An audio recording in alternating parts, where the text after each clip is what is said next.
Talk us through how meaningful this is, because as Joe and I were saying, every time it seems like Theresa May is able to move forward a little bit on Brexit, one step forward, it seems like two steps back a little bit later on. Are there any caveats here we should be mindful of? There are always caveats when we're talking about Brexit. I think the story with Theresa May has been that she's been artful at the fudge, right? Theresa the delayer. Now we're finally seeing Theresa May kind of the enactor. She said that she's going to get those people in one room, get them to agree on a vision, and it's actually her vision.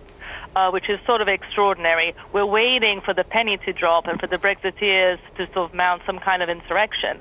But on the face of it, frankly, it looks that this is a very soft version of Brexit. You know, passporting is out. The UK remains in the customs union for goods, for all intents and purposes. It's a bit of a rotten deal on the services.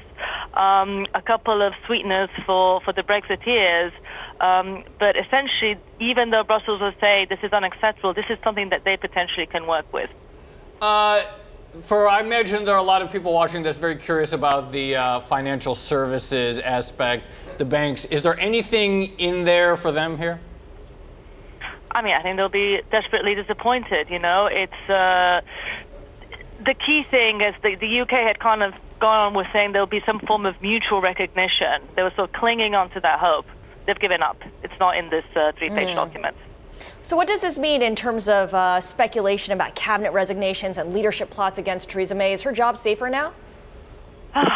Hard to say. I mean, you know, these guys talk tough, but in the end, no one's resigned. None of these guys have. The Times has a splash saying Johnson in the firing line. But, you know, we have to believe that she got them all in one room and they signed off on this. There's been stuff on Twitter. Some people are kicking off. We're now working the lines to try and see if, you know, something's going to happen.